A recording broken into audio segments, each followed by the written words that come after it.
বন্ধুরা, দীর্ঘদিন প্রায় এক নাগারে 8-10 দিন প্রচুর বৃষ্টি হওয়ার পর দুদিন ধরে প্রচুর রোদ উঠেছে।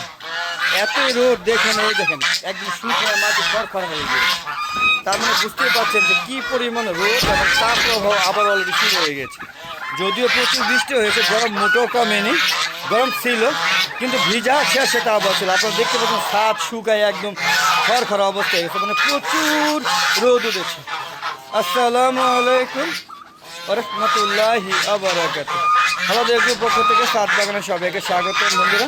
বন্ধুরা সবাই কেমন আছেন? আশা করি সবাই ভালো আছেন, আমিও ভালো আছি। বন্ধুরা চলে আসলাম দুপুরবেলা না সরি, বেলা 12টার দিকে আসলাম। দেখেন প্রচুর রোদ উঠেছে। হাঁস মুরগিগুলোকে দেখতে আসলাম যে এই কয়দিন তো প্রচুর বৃষ্টির মধ্যে ওদের সময় দিয়েছি, আজকে প্রচুর রোদের মধ্যে ওদের সময় দিয়ে আমার কী অবস্থাতে সেগুলো দেখার জন্য। এরকম রোদ বৃষ্টি যদি আসে তাহলে কিন্তু হাঁস মুরগিগুলো অসুস্থ হওয়ার সম্ভাবনা একদম 100% থাকে। তো হাঁসের ভ্যাকসিন দেওয়া হয় না, এতদিন বৃষ্টি ছিল।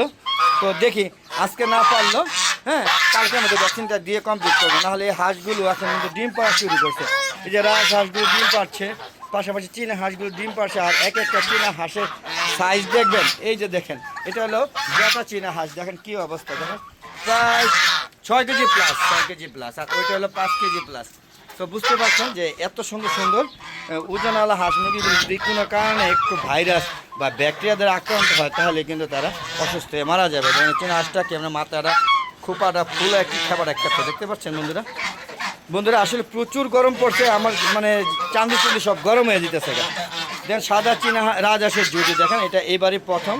আশা করি যে এখান থেকে আমি ডিম পাবো, ডিম পেয়ে বাচ্চা ফুটিয়ে বংশ বিস্তার করতে পারবো। তবে দেখেন গরমে দেখেন টার্কি মুরগি হাঁ করে নিঃশ্বাস নিচ্ছে, মানে কী পরিমাণে গরম পড়েছে বুঝতেই পারছেন। মানে গরম, মানে কঠিন গরম।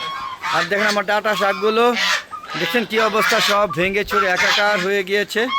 একদম কি অবস্থা কে জানে। এখানে সম্ভবত কোনো পাখি বা আমার টার্কি মুরগি উঠে সব ভেঙে ফেলছে। এগুলো আবার সব ঠিক করতে হবে, ডাঁটা গাছগুলোকে কেটে ফেলতে হবে। এগুলো এখন জঙ্গল হয়ে গিয়েছে, দেখেন প্রচুর পরিমাণ জঙ্গল হয়ে গিয়েছে। আর পাশাপাশি দেখেন এগুলো খাওয়ার উপযুক্ত না, এগুলোকে কেটে হাঁসিকে দিয়ে দিতে হবে। আর এই যে এটা ভালো ছিল, এটা কেটে নিয়ে কালকে খেয়ে নিয়েছি, খুব ভালো লাগছে, খুব স্বাদের ছিল। তো বন্ধুরা দেখতে পাচ্ছেন প্রচুর গরম। চলুন যে শেডের ভিতরে কী অবস্থা সেটা একটু দেখাই। দেখেন রাজহাঁসটা গরমে এখানে এসে দাঁড়িয়ে আছে। দেখেন পাশাপাশি দেখেন এখানে চীনা হাঁসগুলো সবাই রেস্টে আছে। দেখেন এখানে কিন্তু একটু ছাদের মতো আছে, উপরে ছাদ দেওয়া আছে, চারদিকে খোলা, কিন্তু প্রচুর ঠান্ডা একটা ভাব আছে, তাই এরা এখানে আনন্দ করছে, বুঝতেই পারছেন।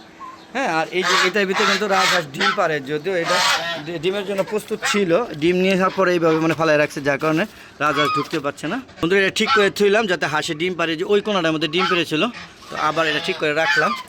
তো বন্ধুরা বুঝতেই পারছেন এই দেখেন আমার রাজহাঁস চীনা হাঁসগুলো ছায়া আশ্রয় নিচ্ছে। পাশাপাশি এই দেখেন এই যে যারা বাইরে আসে তাদের দেখেন গরমে কী অবস্থা দেখতে পাচ্ছেন।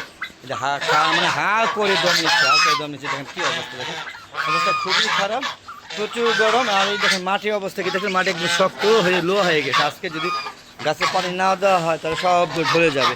পাশাপাশি দেখেন ওই যে ঢেঁড়স গাছ দেখেন ঢলে কী অবস্থা দেখছেন, সবগুলো ঢলে আছে। এখন এগুলি পানি না দিলে এখনই মারা যাবে। তবে এখন প্রচুর দুপুরবেলা, এখন দিলে গাছের শিকড়গুলো দুর্বল হয়ে গাছটা মারা যেতে পারে, তাই এখন আর দিব না, এভাবেই থাকবে।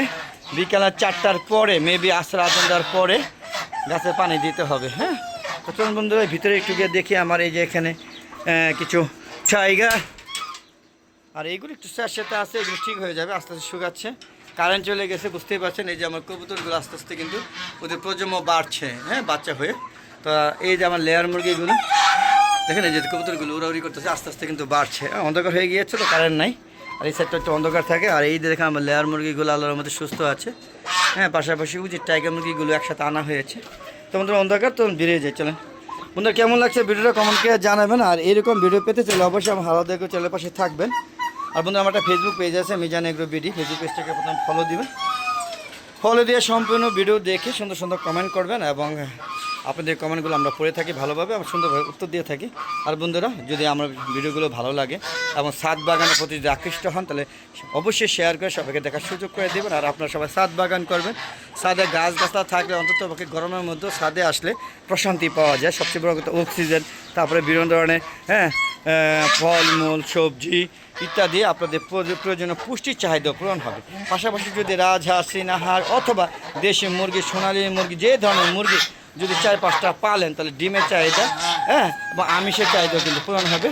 তো বন্ধুরা কেমন লাগছে অবশ্যই কমেন্ট করে জানাবেন। আর বন্ধুরা আমার ফেসবুক পেজে যাচ্ছে সেটা হলো মিজান এগ্রো বিডি। ফেসবুক পেজটাকে প্রথমে ফলো দিবেন। আমার ফেসবুক পেজের ভিডিওগুলো সন্ধ্যা 6টার পরে আপলোড করে থাকে আর ইউটিউব চ্যানেলের ভিডিওগুলো 4টা ± পরে আপলোড করে থাকে। দেখা আমন্ত্রণ জানাচ্ছি। আর বন্ধুরা আজ আর প্রচুর গরম, এই গরমের মধ্যে আর নিতে পারছি না। আশা করি আপনারা আমার ভিডিওগুলো দেখবেন এবং সুন্দর সুন্দর মতামত দিবেন। আর পাশাপাশি আপনারা আমার এই ছাদ বাগানের কর্মকাণ্ড দেখে উদ্বুদ্ধ হয়ে আপনারা ছাদ বাগান করবেন এবং ছাদ বাগান করতে যদি কোনো পরামর্শ লাগে অবশ্যই আমি সাহায্য করবো। দেখেন আমার সাদা চীনা হাঁসগুলো কিন্তু ডিম পাচ্ছে। আর এই যে আমার টার্কি মুরগিগুলো দেখেন, এটা কিন্তু বেটা টার্কি হাঁস, আর এটা বেটা টার্কি মুরগি, আর মোরগ, আর এটা হচ্ছে মুরগি, আর এটাও মুরগি। বন্ধুরা দেখতে পাচ্ছেন মুরগিগুলো থুতা হ্যান্ডে দাড়ি কম থাকে আর এগুলোর মধ্যে দাড়ি বেশি থাকে আর মুখটা লাল থাকে। তো এই ছিল আজকে এই দুপুরের কর্মকাণ্ডগুলো। যদিও এখন একটু রোদের তেজটা কমে গিয়েছে। তো আজ আর না চলে যাবো, যাওয়ার আগে সবার সুস্বাস্থ্য কামনা করে আমি আমার ভিডিও শেষ করছি। ভালো থাকবেন, সুস্থ থাকবেন, নিরাপদে থাকবেন।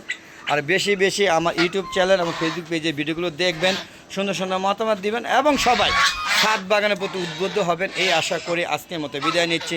আসসালামু আলাইকুম রাহমাতুল্লাহি ওয়া বারাকাতুহু। বন্ধুরা আবার দেখা হবে নতুন কোনো পর্ব নিয়ে, নতুন কোনো ভিডিও নিয়ে। ততক্ষণে আমার হাওলাদার এগ্রো চ্যানেল এবং Facebook page Mizan agro BD, Mizan